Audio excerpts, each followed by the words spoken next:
All systems go. Clear for liftoff.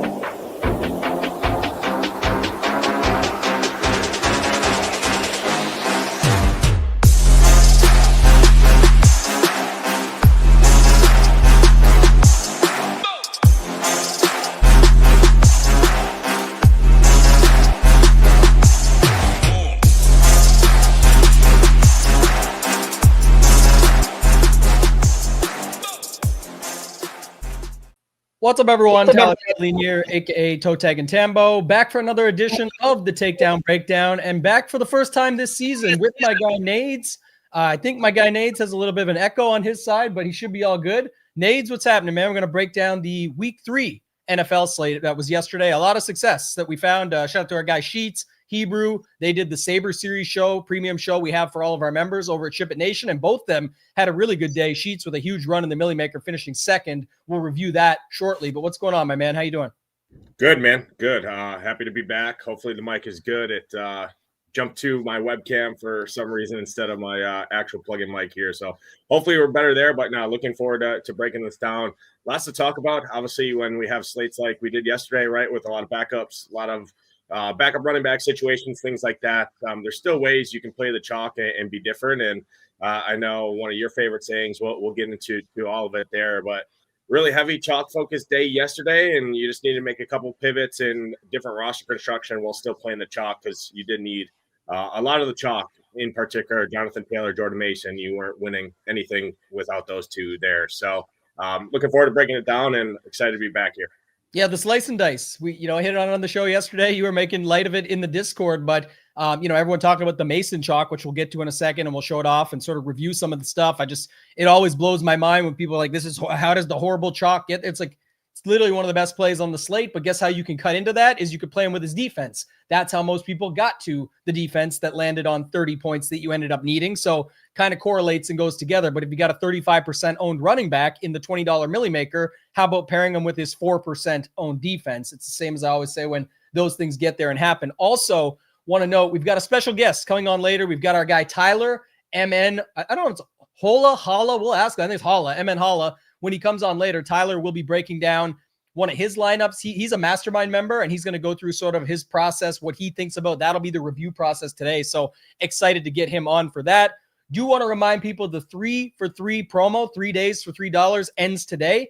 Hoop had the marketing mind out yesterday. I love to see it. He said, here's the deal. Anyone who signs up or has signed up already for the 3 days for $3 will be entered in a draw. And this afternoon, 2 p.m. Eastern, when Hoop, Title, and myself go live for the Battle of Hoop and I tonight. The Lions it's in Baltimore. Yeah, it's the Lions at the Ravens. So Hoop's team, my team, will be facing off tonight. We're going to break that down later on today on this channel. We are going to be giving away a $350, this package right here, entire through Super Bowl with Saber Sim package to somebody who took advantage of the 3 for 3. So should be exciting. Going to break it all down. As usual, we're going to start with the perfect lineup, Nades.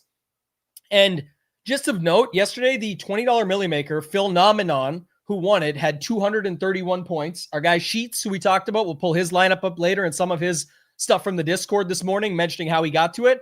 We'll pull that up in a little bit. He finished second with 228. But the optimal this week spent almost the 50K. It was 49.6, but it's 274.44. So here's the lineup, Nades. You got Jalen Hurts with A.J. Brown. You've got Mason with his defense. You got Jonathan Taylor. You've got Trey Tucker. You've got Nico Collins, Hunter Henry, Cortland Sutton. That's the perfect lineup. What's your first thoughts on this one? Because some of this stuff matches up anyway. Makes sense. Yeah, some of it does match up, and you can apply it to yesterday with the spend-up quarterback, right? What did people want to do? They wanted to spend about as high as what? Dak Prescott, Caleb Williams, right? In that low 6K, the mid to upper 5K range, or punt all the way down to guys like Wentz and Mariota, right? So going all the way up to the top, probably one of the cheapest prices you could have said you've seen Jalen Hurts at for quite some time in a competitive back and forth game there. And just grab A.J. Brown, who's underpriced, right? A.J. Brown's not going to continually go out there every single week like everyone thinks and just score 0 fantasy points, right? With all the talk of the tush push, everything like that, right? You could have really got to the Jalen Hurts passing stuff because it flipped the build. First thing I notice here is it's 3 spend-up wide receivers. instead of 3 spend-up running backs, right? Which is another talking point that we can break down when we go through the lineup, right? I thought the 3 spend-up running backs was pretty sharp when you were fading the chalk. Here, it went to 3 spend-up wide receivers instead of the more popular 3 spend-up running back build there. So that's kind of the first thing I look at. Hunter Henry, how could you got there, right? Well, it's a pivot off of the Jake Ferguson chalk, right? When you're not going in on that highest total, right, where all the condensed ownership is there, and then you just play you play 3 wide receiver ones, right, that are fair priced for what their roles are, and it flips the build there. So that's kind of the first thing there, and then the combination, right, with the slice and dice, Jordan Mason, Vikings defense, right? Nobody wanted to play a $3,400 Vikings defense against Jake Browning, right? Because, they just saw Jake Browning put up 40 points last week, right? And him and Jamar Chase nuked the slate. Well, now they're going on the road into Minnesota here. And I mean, Minnesota was getting all of their defender, right? Van Ginkel was back. Their safety was back. They got a bunch of guys back on their defense that was not there last week, right? So overall, think it's not one of the craziest lineups, right? We've seen in the perfect lineup, and you can actually make some sense to a lot of this. Obviously, the Trey Tucker piece is just a result there, but you could have got to him in on the other side of Mariota lineups, things like that, right? So if you're in that game, taking a value piece there when you're not punting a tight end position for a value, right? You use that value at a wide receiver spot because you don't need all the value there because you're not punting both running back positions with the chalk. Yeah. I'm going to break it down a little bit further in a second. I do see, just shout out to everybody that's joining us this morning. We got Go Collect, we got Sean, we got Newens, we got Hart, we got Andrew, we got Ryan, we got Michael. We just got a lot of the normal crew that we're seeing there. Oliver said, Hoop called out Trey Tucker. Yeah, I'm putting him in those stacks for certain. It wasn't like everybody's first choice, but I'll get to it in a second. Obviously, you had Bowers and Myers that were pretty good options there that you could move to. But there's a couple notes on that. And then a complex kid. Good morning, my friends. Good to see you. And Jimmy's here. Yo, so awesome to see all you guys. We appreciate it. You're just joining us or watching this on playback. Do us a favor and make sure to hit that like. We want to keep growing this show and showcasing more of what we offer at Ship It Nation and helping you get better at the game. And this is one of the things I would note. Like Trey Tucker also could be a product of the stacks that he was in. Like if you think about it, not many people were going to Geno Smith, but people were going to the other side of that game. So that's a way that you could have got him in there. But here's what I want people to notice, because it's all he's 0.6% on. That's the whole point. Like you could literally delete this whole guy out of your lineup and take a 0 here, and you take a 1 for me one time or a 2, and you end up winning the Millie Maker still. So it's like that's what people don't understand. Is like this is obviously an extreme outlier and what was required and what ended up showing up in those. But the main point of everything else is you could basically take a 1 or a 2 here and still win the Millie Maker yesterday. So it's just little ways to look at it. The other thing I know people just harp on, and it's just agitating because it's like they're not getting it. Oh, but the chalk running backs got there. I stand no chance. Well, 3% owned Jalen Hurts, 6% owned AJ Brown, 2% owned Henry, 4% owned Vikings D. Like the chalk running backs are like the chalk pitchers. Like, yeah, they're in great spots for a reason. Like if you didn't think Jonathan Taylor was better with passing work and with everything else that he'd been getting in a matchup against the Titans, then I don't know what else to tell you. I mean, he was 24% owned in this tournament. Jordan Mason, 35. He could have been 40, could have been 45, whatever it was. Like those are spots that you have to figure out where you can get different elsewhere. And we've been harping on this and talking about it with the pricing lately. It's not changing. They keep running out the Millie Makers. They keep the pricing soft.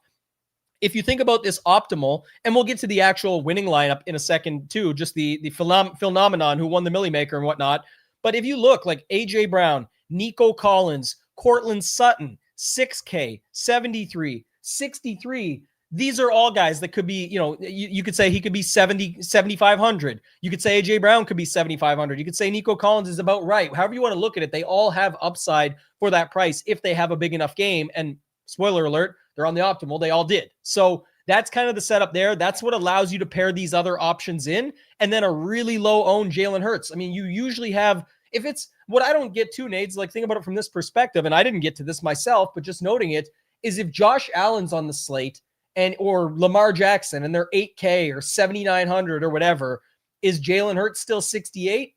Maybe. But then I think people are still thinking about it even more. I think it was because he wasn't and because we had 4K quarterbacks and whatnot. So really a balanced build is what got there with a couple punts at the onesie position and at a wide receiver position where you can get these types of random outcomes, but remembering you didn't need 44 points from Trey Tucker. That was for the optimal in 274. He ended up on the winner yesterday, but I'm just saying there was ways to get there without him as well. It's just that's part of the game. You're playing to win the bet. You're playing to get the lineup that wins against everybody else. You're very unlikely to hit the optimal, but this is just showcasing that. Is there anything else you have to add or any questions you guys have? You can throw them into the Discord.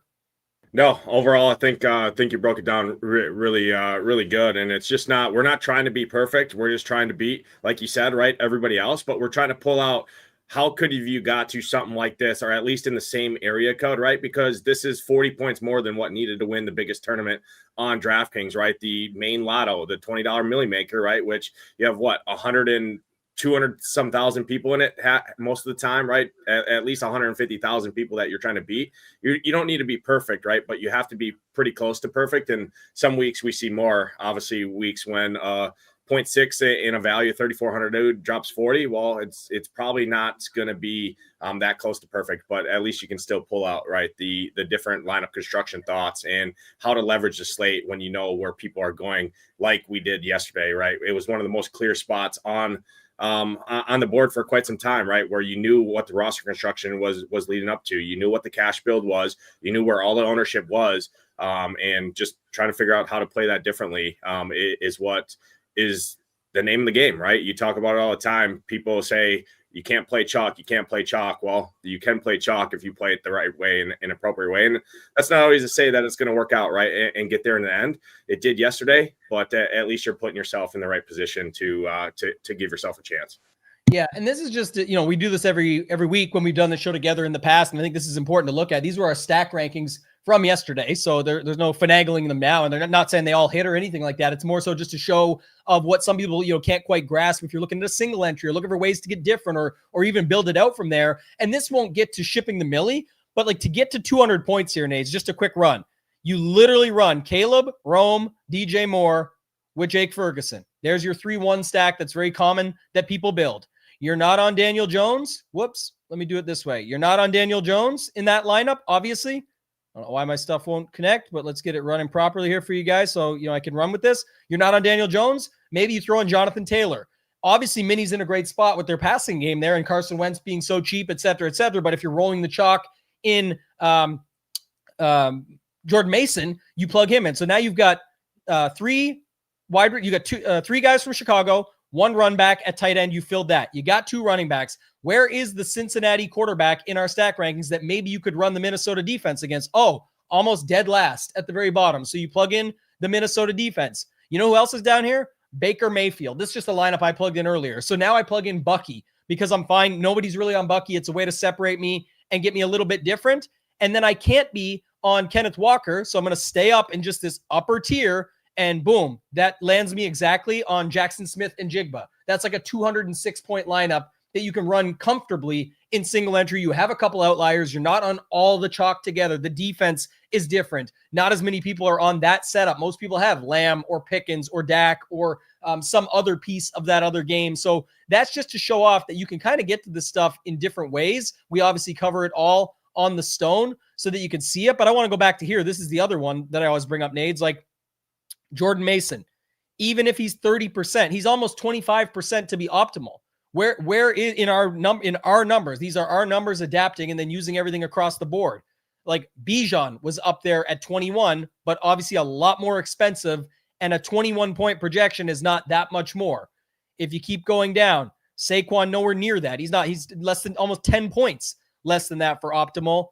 Tony Pollard. Here's another one. Jonathan Taylor, much less than Bijan, almost the same. Now he ended up coming in 5% higher, but we had him still at 19.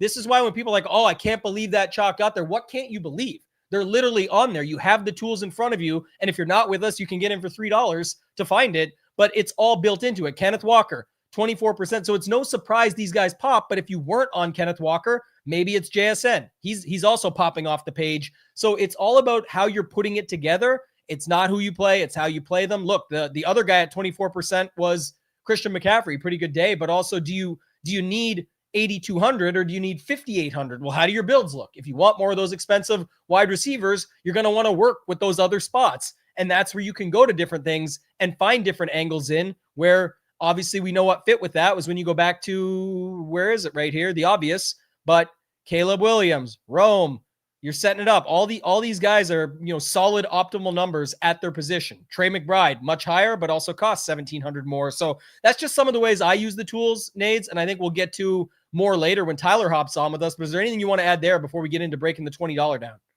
Yeah, not only that too, you're not just looking at optimal rates. Also, it's part of the process, right? The tools are there, and I use it every day. I know you use it. I know our community uses it and loves it there. But you're also looking at roster construction too, right? With the dry run, Hoop talks about it on the Sunday show with you guys, right? 99% of the builds yesterday were 3 running backs. Well, also, if you're going in and you're trying to pull out a team, right, and not plugging in McCaffrey, you're not plugging in Kenneth Walker. Well, you already know you have Mason and Jonathan Taylor chalk. What's the most popular route? Somebody else is going to plug in the third running back in that flex position. Well, you're not only leveraging the roster construction of Kenneth Walker, you're playing a more popular Jackson Smith and Jigba, right? A cashier type play, but the roster construction is differently because when people are playing them, they're still playing 3 running backs. They're not using him in the wide receiver position. You're using him in the flex position to take up where everybody else is going running back, right? So little things, you got to peel back that onion more and more, right? And there's different levels to it, like Title talks about, right, of roster construction. It's not just who you play, it's how you play them, but understanding why you're playing, who you're playing, where you're playing them, right? The Leverage Lane show has taught me a lot in 1 week that you do on Fridays. Incredible show. I know a lot of members watched it and had tons of success yesterday because you guys talk about that. It's you're talking about roster construction. The picks and plays don't matter, right? You can wipe this stone completely clean, put the salaries and put the color coding, and we can build teams that way. Yeah, and I want to bring this up. This is an awesome question from Sean. This is the type of stuff we're looking for on this show where we can break it all down, where it makes it better for you to be able to actually get better at the game of DFS and not just have the picks or pressing the buttons. And we'll get to that with the winners in a second here with Sheets and with the Millie Maker winner in the $20. But Sean says, is there any specific data you guys use to determine if you're going to lean Hurts instead of Saquon or Lamar instead of Henry? And this is just a prime example. So this didn't work yesterday, Sean, but that's why we're not focused on just, we don't want to be results oriented.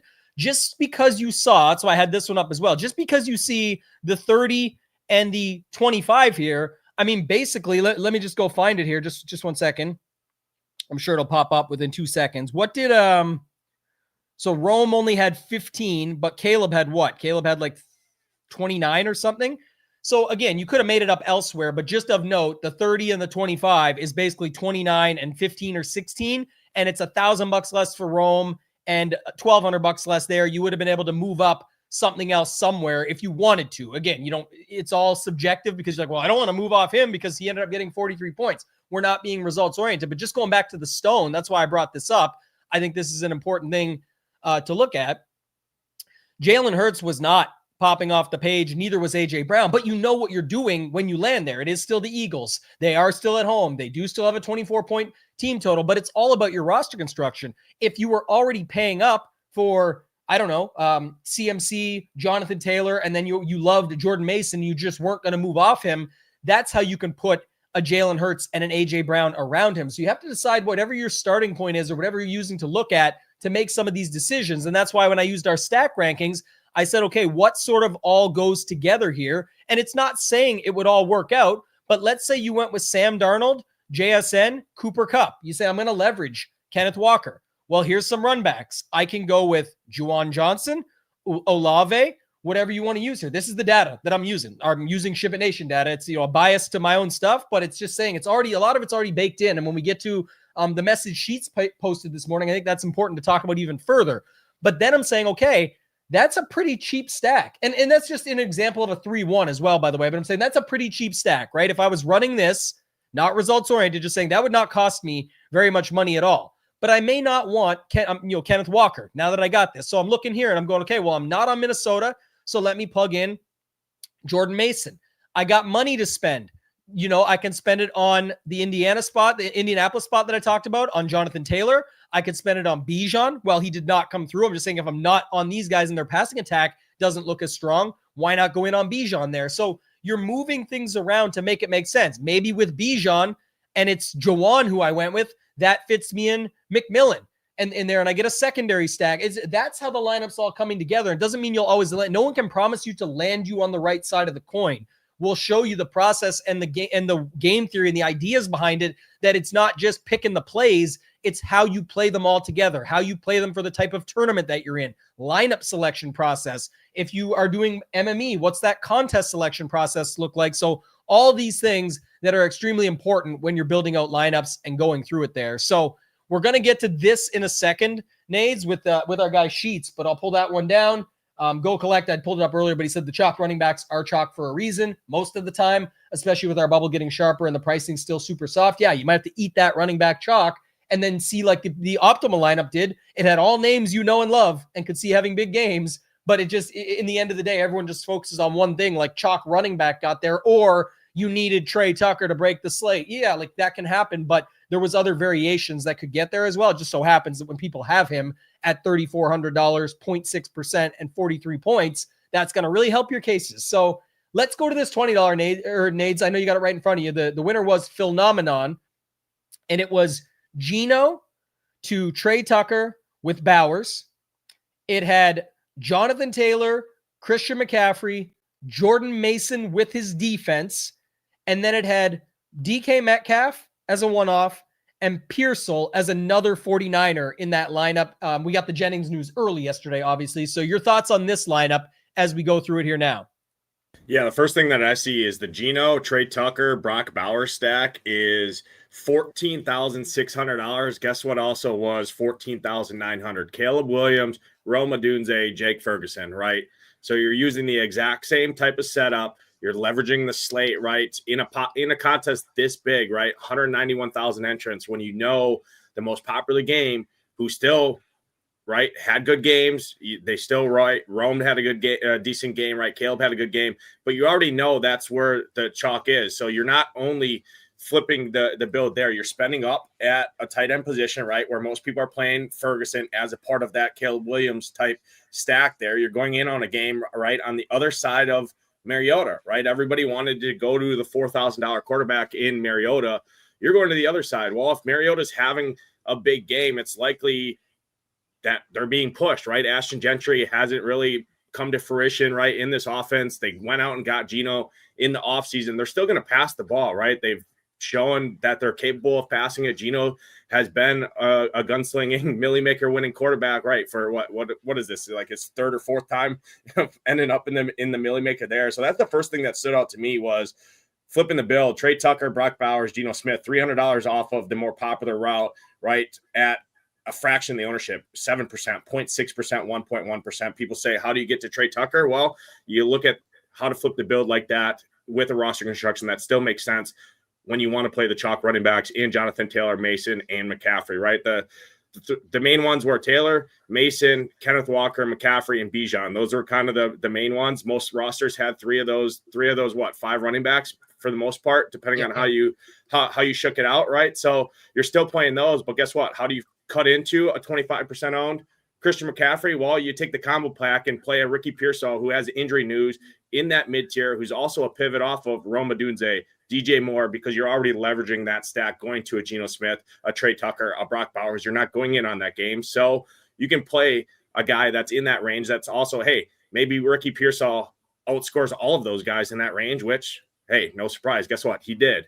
And now you're cutting into that ownership, even though you look at 11% on Ricky Pearsall. Well, yeah, but that 11%, probably 10.5 to 9 to 10% of that is built differently, right? Or built wrong in roster construction wise. So that's some of the stuff that sticks out to me there. And again, the slice and dice with the Vikings defense off the Mason ownership. People will just say, oh, running back defense doesn't really correlate this and that. It does when you're playing a chalky running back, and projected ownership on the Vikings is sub 5%, and that's right where it came in at.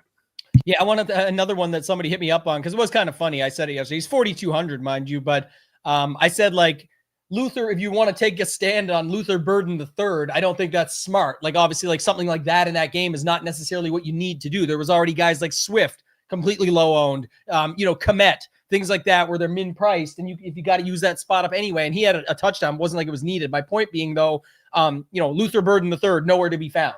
The thing about Trey, and the reason is too, because a lot of people would run it back with Lamb, which was obviously unfortunate that he goes out. But once you have that money to spend in that spot, it can lead you to other places.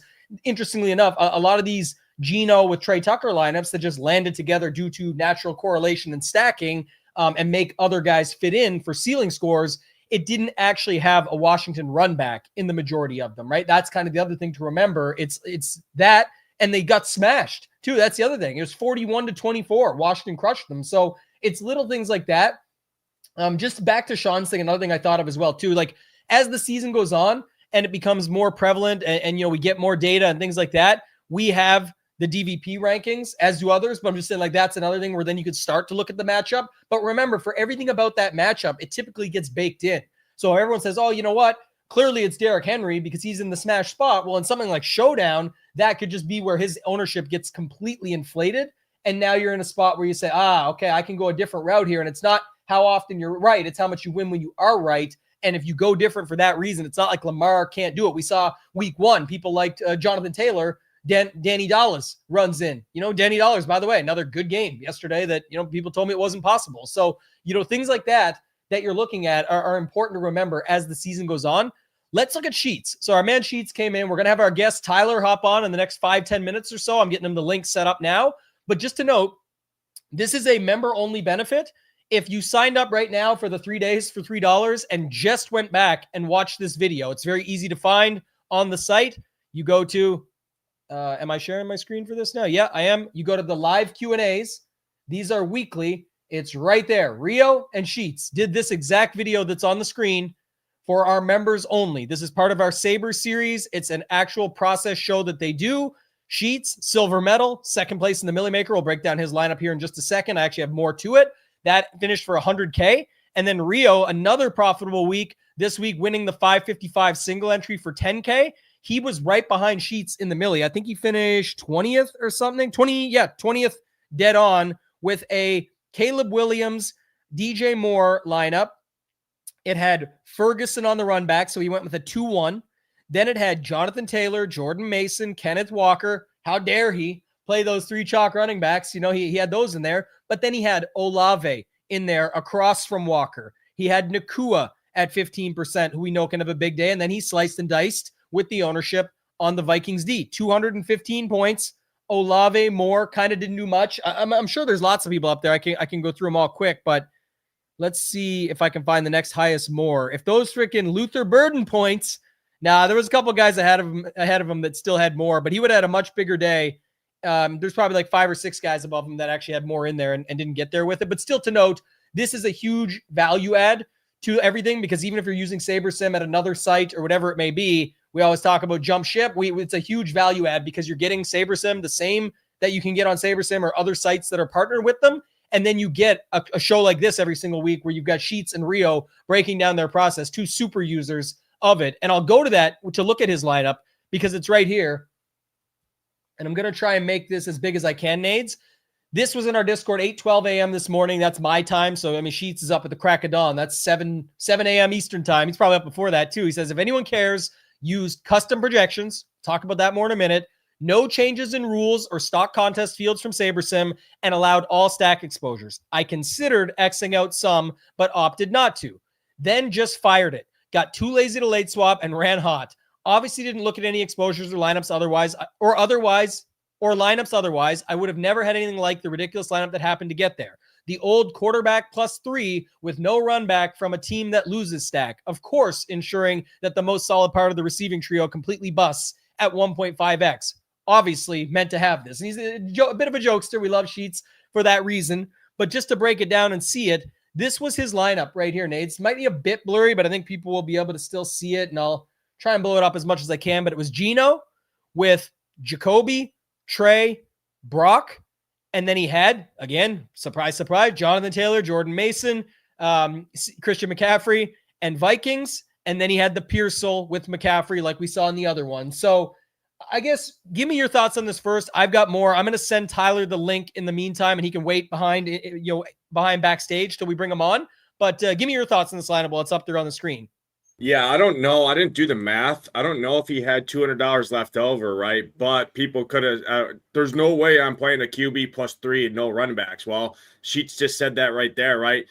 And watching that show, right? I've learned a ton from Rio and Sheets on that show. Just plugging that show even more is almost every time both of them have had 6-figure plus hits, they would have never played that lineup ever. Right. And that's the reason that wins. Contest sims are so prevalent in today's industry, right? Whether you have them or not, you're playing up against them in a lot of these fields that you're playing against. Right. So taking your own human bias out of situations like that, right? It's not just saying you're clicking a button, but it's not filtering through and looking, oh, I'm not going to play that because this or that or this or that, right? Sheets talks about it a lot in Survivor, right? Taking your human element out of it, right? It is still a math game. It is still a numbers game with proper roster construction and all the other things in there. But you could take, if you had $200 left over, you could take out Jacoby Myers and run it back, right, as your standard 3-1, right? Your QB 2 pass catchers with a Terry McLaurin, $5,800. Well, guess what? If he does that, he wins the millie if he had the $200. So little things like that, right? It's not just, oh, I'm never running a QB with 3, just like Sheets said in there. It happened to get there. It could have had a much bigger day. Obviously, they only put up 24 points and it still got there. But very, very good lineup construction. And just one call out is I think a lot of us have put our own personal touch into, especially when we're doing an MME set, right? Filtering through, oh, I don't like that lineup because of this. Oh, I'm throwing this one out. Oh, I'm Xing this out. The more you start Xing things out like that, you're kind of Xing yourself out of avenues on how it can go. But not only that, you're playing differently than majority of the field's going to play, because a lot of people do go through that, right? And kind of filter out.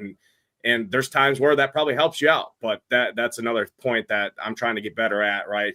And watching those Saber Series shows with Sheets and Rio have kind of helped me like that. It's not just saying you're running the stock projections, right? Not changing anything, clicking a button and you're going to become a millionaire, right? There's other things within this. He's using custom projections. He's doing this. He's got his different setup on how his portfolio is managed and all the addition things. But as far as the lineup construction there, it's very similar to what won. It's just all the leverage baked in, right? I talked about the $300 swapperoo, right? You find the $300 there. Maybe if you go to the Rome, right, the Caleb, and swap over to this, that's where kind of that money comes in. But overall, really good build, and there's a lot in here. But I really wanted to hit on the kind of manual input, right, and the human aspect of 99% of the people that go through and would have looked through this and pulled it up, they probably would have hit the X button on it, and it would have cost them $100,000. Yeah, I really want to harp on that. I got Tyler backstage. I'm going to bring him in just a minute, but I got to hit on a few things. I'm going to bring up a chat question, but this is the important part to know. This is the same thing, like I said, Nades, like it's just so clean cut that all the people that aren't, again, everyone here, I know you're working on your game. I know you're trying to get better. I know that a lot of you are members at Mastermind or at Ship It Nation for a long time now, where we've harped on process over picks and plays. But Sheets is literally making fun of the fact that it's like, this is a ridiculous lineup, but because of his process, it doesn't matter that it's a ridiculous lineup. And everybody that's not trying to get better or just sits back and wants to say this game is so hard, I can't figure it out. Oh, of course, all the chalk running backs got there. You're allowed to play them. Look how different the lineup is. 1%, 11%, 7%, 0.6%, 7%, 4%. The product ownership is more than fine. And it's just the setup of the entire build. It's correlated as can be. Like it's a parlay basically of the Las Vegas guys do something.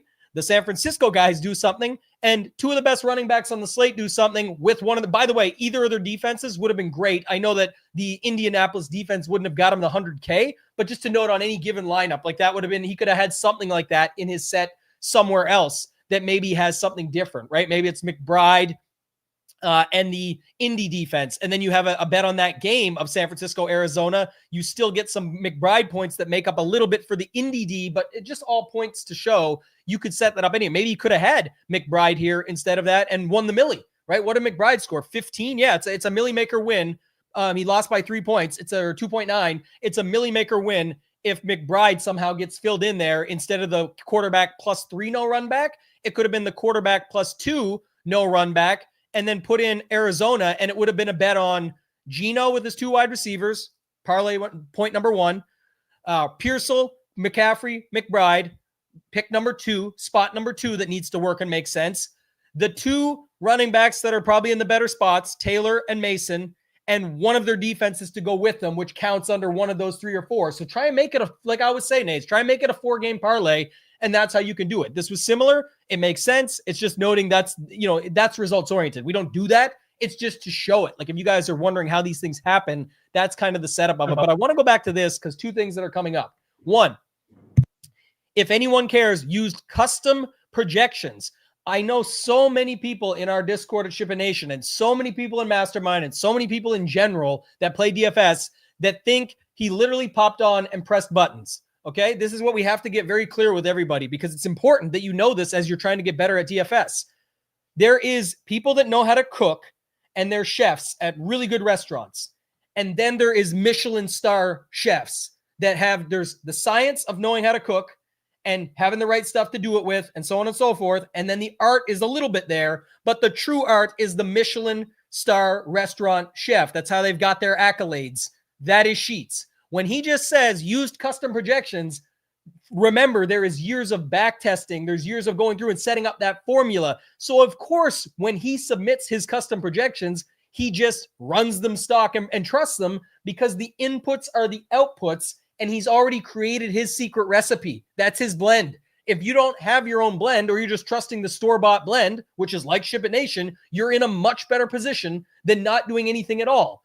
But then letting the art or the science, if you will, come together is taking our stuff, putting it into Sabre, and then having Sabre create the item for you to put on your menu, if you will, in this analogy. So just remember that he's not just running whatever the Sabre Sim projections say and then clicking buttons. It's like he said. So when I tell people that make sure you go back and review your lineups before you press submit, you should definitely do it. You're at your restaurant, you should get it checked before it goes and gets put on the table. At Sheets Restaurant, he's known and trusted to put the best dishes on the table. And that's the biggest difference, if I can give one analogy. So hopefully that makes a ton of sense. I'm going to bring Tyler in just 1 second. I will answer this first, Tyler. So stick with me backstage, man. I appreciate you. Avery says, on SaberSim that comes with the early bird package, which is the core plan, can you make rules of having certain players not being in the same lineups? We have a full SaberSim channel in the Discord that you can go into, but I just want to go back to the site for a second. So I'm just going to go here because I think this is important to answer too.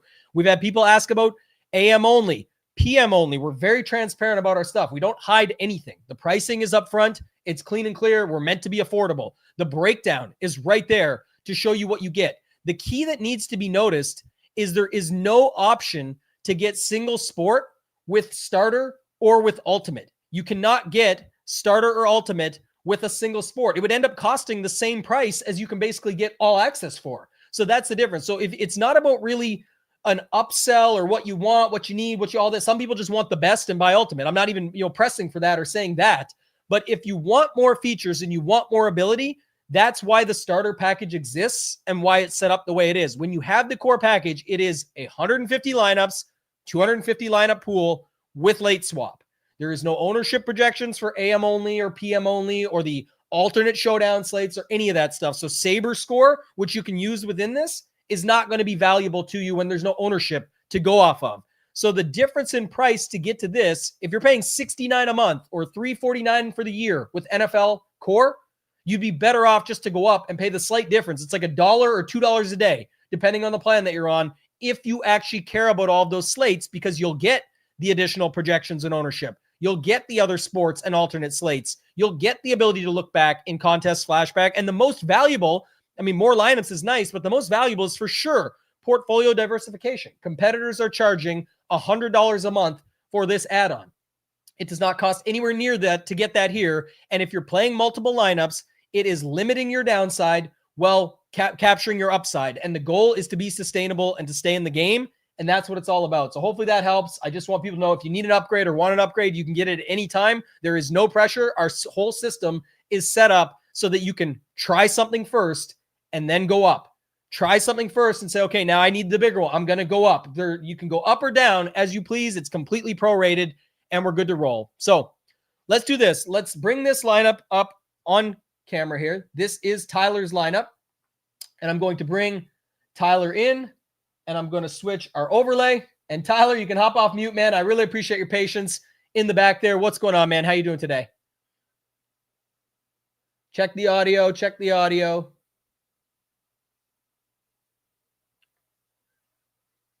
This is what happens when we bring on the custom guests, but it's all good. We'll get the audio set up. It's in the bottom right. Yeah, do you got it? No, I don't think so. Nades, you don't hear him, do you? No, I don't hear him. Hit the little hit the little gear icon in StreamYard, right next to kind of the Leave Studio, and then go to audio and check what one says to your mic. You might need to grab your AirPods or whatever you're using. How about now? Yep, we got you, Tyler. Thanks, man. Appreciate you joining us. And for those that don't know Tyler, he is a member at both Ship It Nation and is part of the Mastermind Project. Want to start bringing people on to sort of talk about their experience. And it's fun. We can break stuff down in real time. And this show is all about getting better and review and application. And that's what we've got right here. And this is his lineup, MN Tiny, that he built with yesterday. But Tyler, first off, man, how's it going today? And what's new with you? Doing good. Just got a little break from work, so work from home. So happy to go through some lineup review with you all after what I thought was a really interesting slate yesterday. Yeah, talk to us about it, man. I think yesterday was pretty interesting, and you've got your lineup here, which I'm going to get you to give me your thoughts and breakdown and process in a little bit. But what did you think about the slate as a whole yesterday? What were some of your, I always talk to Title and Hoop about their grand scheme overview going in. How were you seeing it, and then versus how it played out? How do you think that it was interesting? Where I thought it was interesting is, all of the big plays, the chalk was in the afternoon. So you really had to know where you were at in the morning, after the noon games. And I think it was a huge late swap type game. And then I think also when I was just like looking through lineups that were run, looking through the field lineups, there was a lot of three running back type slates. So like this particular lineup was kind of one of my core lineups used in single entry and then also used in 10 max. So, with this, I really wanted to know where I was after the noon games and then, either late swap or, let it ride for the afternoon games. Yeah, I really like this build that you've got up here. So we'll spend time on this in a second. But being a member at Ship It Nation, I'm just curious, like what sort of, people that are watching the show, I know you've watched it forever and supported, and we appreciate that. But a lot of people are wondering, like, how do you get to it? What do you use? What's part of your process? You said this was one of your main builds, willing to use it in single entry, 10 max, whatever you were willing to put this into. Looks like a very sound build. So I'm excited to break it down. But what's your sort of 2 cents on that? And how are you using Ship It Nation towards helping you build? Yeah, I think first of all, the big decision point was, do you play the game of the week? The Cowboys Bears, and really, I honestly had that game breaking down as kind of was going to be a bust. Boy, was I wrong. But that's just kind of what I went with. Through my process. So really wanted to find a stack that could be easily doubled with a good run back. And, that's kind of where I landed here. I didn't want to play the highest owned stack. I think this one did come in a little bit higher because I really wanted to kind of play into the higher owned running backs there that were in good spots. Yeah, I'm just looking at stack rankings on the site, actually, and this is interesting because I know we can't do both on the screen at the same time, but just you've got it in front of you as well, right? So it had Herbert, Allen, McConkey, and Sutton all used up for the 3 wide receiver slots and your quarterback. You didn't use Wentz, therefore you played Mason. You didn't use what we showed earlier here, Daniel Jones, so I believe you played Taylor. And then you didn't use any of the passing game in Seattle, so you played Kenneth Walker, the third, and then you had Jawan Johnson across from him, and Tennessee was a little bit further down, not quite just below Daniel Jones there, but used the defense against them in that spot. So I guess, my question is, like, this is a, kind of lineup that's just built very well, falls well within some of the stuff over at Ship It Nation. Is there any tools or like the Stone or stack rankings, things like that at Ship It Nation that you use to sort of help build your stuff? Do you use it with blended mixed with SaberSim? What's your sort of process for setting this up? It's definitely using the Stone. It is the nuts, as a lot of folks will say there. And, I think a lot of people in the stack would have, probably went with QJ or also on the other side with the Franklin run back. I just didn't really buy the Franklin run back with, I think it was just a Peyton thing. So, I really wanted to go in on Sutton there with this, and got lucky. I mean, very could have easily been a Franklin game or a Mims game or some tight end nobody knows game. Yeah, definitely utilizing the stone when breaking down each slate. As a lot of times what I'll do is I'll start with SaberSim with a completely, after I've run either 150 or 500 or 5,000 lineups, looking at those, kind of analyzing how those look. Also been really big in looking at the field lineups, because I have the ultimate. So just looking at the combinations, and I'm really big on combination ownership. So how often is Kenneth Walker and JSN being played together? How often are Taylor and Warren being played together, but not with Daniel Jones? Things like that. So that kind of throughout the week, looking at that combination ownership. And then I start SaberSim with a blank, completely nothing, and then going through the stone through each games, which players that I want in my pool. Yeah, that's what I like doing. I've talked about it a ton. My process for using SaberSim will be on Masterminds, after this week. It was a week behind with my sister's wedding last week, but for those wondering, it'll be very similar. You'll see how I do that. But I thought that was pretty interesting here. And Nades, I'll let you hop in next with any questions you have. But if you see it here, Herbert, not going to be super high owned, but somewhat, but he still popped. Ladd, Keenan Allen, Cortland Sutton on the other side. We already talked about Walker. You go back up to the top. We already talked about Mason. You go back down, where was it here? Or maybe it's up a little higher. Indy. Where are we at? Right here. Jonathan Taylor. He pops, right? You put him with his defense. It actually pops. Most of the defenses are 4-4-2. Boom. You got an 8 there. And then you run back down, and Jawan, pretty good spot as well. So again, that's what we're talking about. But if you start with the stone and then bring it over, then you can sort of get the best versions of it through SaberSim creating that. Nades, what's your thoughts here, man? Anything you want to add on and talk to Tyler about? Yeah, no, first off, excellent build there. And you probably saw increased ownership on the stack because when people were dead, right, they didn't have the Jonathan Taylor from the early window, things like that, right? They were swapping off of Caleb Williams stacks, coming over to Herbert stacks. My main team yesterday, one of my main teams in the 555 was a Herbert stack. It was the core I posted in the Discord there. So I loved the Herbert stuff. All of their pass rate, everything is amongst the league best, right? It is a target game on the stone. Everything that overall the build was great, right? You didn't only leverage the highest game total on the slate with the Herbert stuff. You also leverage the tight end position in a correlated secondary stack to slice and dice off of the Kenneth Walker ownership, right?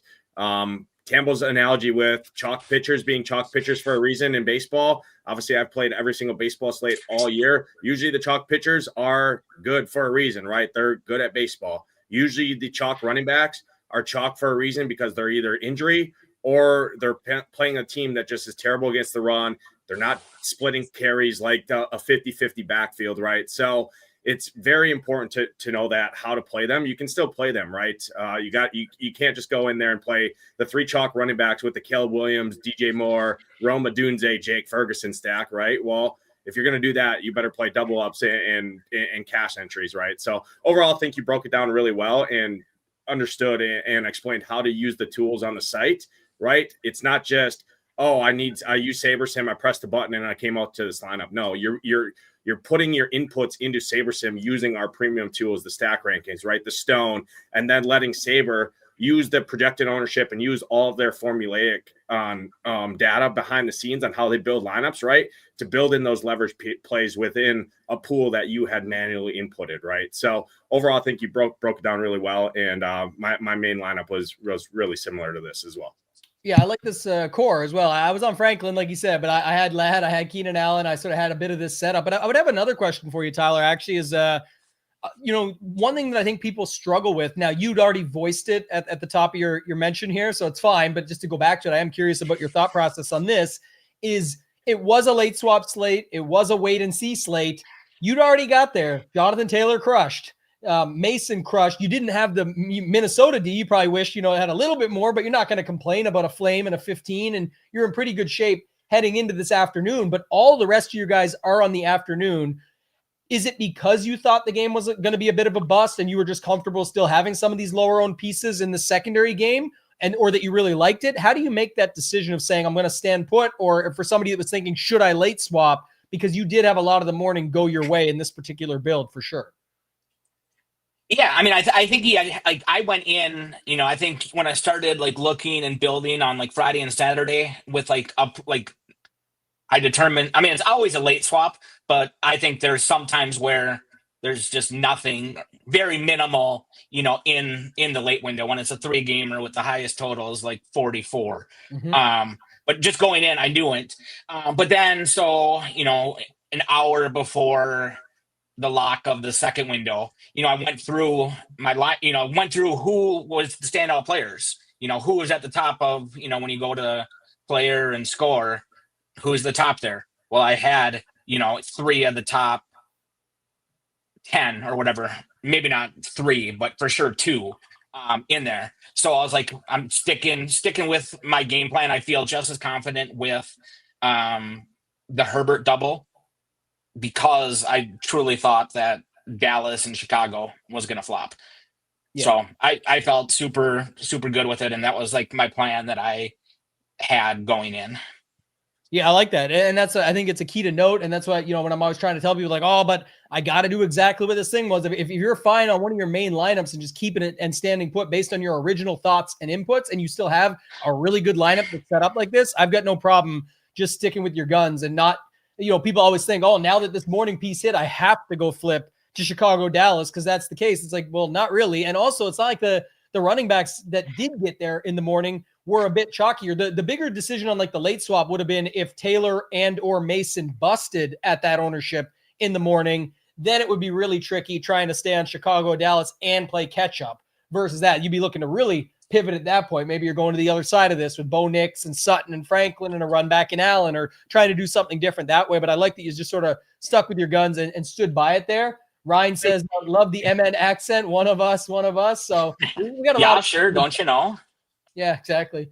I have another thing too, just to add onto his point too, just to kind of paint more of a clear picture too. It's the guys that you had smashed in the early weren't like super low owned guys. Obviously, you missed out on the Minnesota defense, right? But they were 4%. So, I mean, your Colts defense was kind of your lowest owned piece that did smash right in the early window. So if he does, right, for people out there trying to determine if you switch or if you don't swap, right, the pieces he didn't hit on like a 0.6% on Trey Tucker, right, that scored 40 points. The guys he hit on were Jonathan Taylor, Jordan Mason, who were already popularly comboed with that Caleb Williams game, right, in the afternoon. And I'm sure your field lineups told you that, and your process told you that. So, yeah, you could have swapped to a quote-unquote safer, right, stack, but you would have been right there with the rest of the field that already would have much likely had the Jonathan Taylor and the Jordan Mason plays within that stack there. So I do want to call that out as well. He could have swapped, right, because he kind of hit the nuts, if you will, right, on the early slate outside of the Viking defense. But when he swaps, he's swapping to where everyone else did, right? So I think knowing that as well is also important, right? When you're looking at swaps, did you really hit the unowned guy in the early window, or did you hit on the guys that other people are also going to have in those game stacks, in those field lineups, when you were looking at the process, looking at the optimizer and the teams that are putting those Jordan Mason, Jonathan Taylor combinations together? Yeah, this one kind of hurt for sure. Tyler, any other final thoughts on this lineup or just on the slate as a whole? Anything else you wanted to add from that perspective before we talk a few other quick things? No, I'm good. All right. I appreciate all the feedback on it. No, always, man. This is what it's all about. And then we're going to actually start having, a member each week kind of hop on with us. We've had some already sign up and jump forward to do it. So I appreciate you being the first and stepping up for that. Now, you are also a member over at Mastermind, which is, part of getting better at this game and learning. I've been on tons of monthly Q&As with you and in the Discord and whatnot. It's always popping off in there. We got a bunch of people in there right now talking about different lineup reviews and going through this stuff. Some are in the chat here now, some are over in Mastermind breaking it down and going through it. So what's been your feel with the Mastermind project? Because I started this now, I think it's been about 8 to 10 months. We got about 60 plus hours. There's 2 full mind map courses, 3.5 hours each. What's sort of your rundown on that? If you could give a spiel for the people, if it's been, valuable to you. Yeah, it's been super valuable. I think, you always hit on it is there's kind of like everybody talks about, you got to have your process, but nobody teaches you the process. And this isn't even like just Tambo teaching a process. This is people around the DFS industry who Tambo has he must be really good at the sales pitch to other DFS players to be able to get them on for interviews and stuff. But it's great because, and I even think I said this in the mastermind, is just because something is about NASCAR or NBA or whatever, tennis, we're not playing any of these sports. We're playing DFS. So you can get little nuggets out of every single piece of content there is. So, that's what I think the awesome part about it is just hearing how each one of these players has different backgrounds, different strengths, different weaknesses, and just being able to pull out those little nuggets from each one of those to be able to pull into your process. Yeah, I think everybody loves the interviews. I definitely will say that. Like, I had Sheets back on before he sort of joined up over at Chip and Nation doing some stuff with us directly. I've had a lot of different players from around the industry on. Our guy Scarface, who's done some stuff with us. Our guy Kenny W, member, who plays the super high nosebleeds. Kind of a mix of everything for everybody. Creighton, one of the best female DFS players in the world. She just crushes it across all sports. But there's other items too. I think you talked about it, but if you talk about like strategy, and you guys can go right to the site when you're on.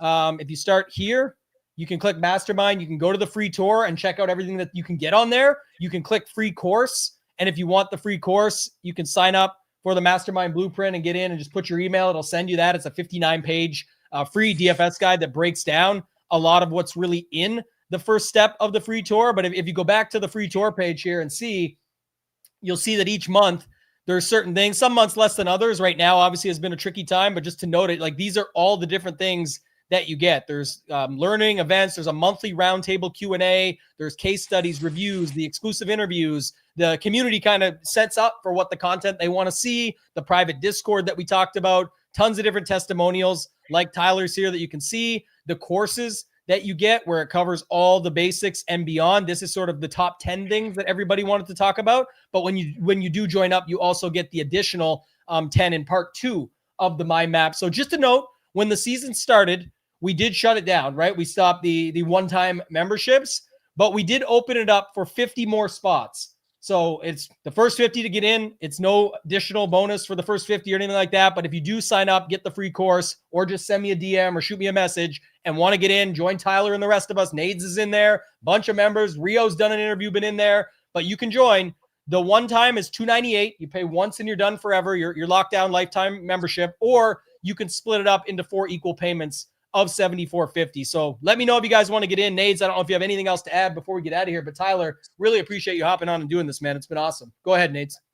Yeah, no, Tyler, appreciate it. And the Mastermind program, I'm in there all the time, just learning a different, it's not you have to mimic your process, right, to match the interviews or match the strategy guys, this or that, but you can add and get different tidbits, right? Going back to your Tambo's tidbits that you did on Twitter, right? You can pull these different pieces into, put it in your process, try it. If you like it, well, great. Now you just improved your process or added an additional layer to what your process is. If it doesn't work for you, it doesn't work for you, right? It's not a one size fits all, but at least you can understand, right? You can pull it, and maybe you're going to understand what has been talked about in the strategy guides or in the interviews or the case studies, this and that.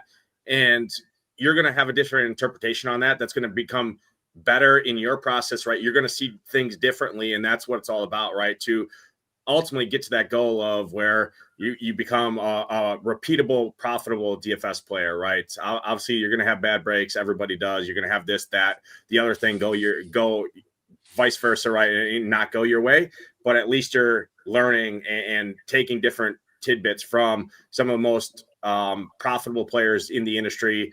And not only that, it's just the community in the Discord, right? You can talk, and everybody who's in the program is in the Discord. You can have questions, right? You have Q&A sessions, right? That where Tambo gets on, you jump on a Zoom call, everybody, it's open mic, right? You can ask questions, and there's no dumb question, right? It's a community that everybody's there for one job, right? To become better DFS players and learn from each other, right? So that's my kind of tidbit to it. And I love it. It's amazing. There's nothing else like it in the industry. Yeah, it's everything all in one place. But if you just join Ship It Nation, I always recommend that first. It's a starting place for you. You'll see what our community is about. You can get the free education courses. It's not the same as Mastermind, but there's a ton of amazing information. It's all free. We call it the DFS 101 series because it's kind of a kickoff to where you need to go. It's $3 for 3 days. Use the code 3for3 for tonight. Hoop, Title, and myself will be back to break down Showdown. You'll get the projections, the stone, the slate plan. You just go to the monthly and enter 3for3 as the code, or this monthly if you want to try out the contest sims and enter 3for3 as the code. It is a trial. It will renew. Make sure you want to be part of this or don't bother. It's like, it's not really a free trial. It's obviously $3 to get in. You can cancel at any time, but want to make sure you're kind of actually wanting to check out what we've got going. Tyler, any final thoughts from you, my man, before we get out of here? I can't say thank you enough. We really appreciate you hopping on and doing this. No, I appreciate it. And I think just one thing from the mastermind perspective is invest in yourself. I think a lot of people invest in a lot of things. Invest in yourself. I don't think you'll be disappointed in the cheap price that it is. So invest in yourself. Appreciate and it. Let's ship some Monday night slates. That's the goal, baby. We got the Lions at the Ravens. I'm excited. It'll be Hoop, myself battling it out. Title will have to be in the middle of us on the show, 2 p.m. Eastern, right here on this channel. Thank you guys so much for watching. Thank you again to Tyler for joining. Good to be back with you. For Nades, for Tyler, for myself, ToeTagginTambo. Let's ship it.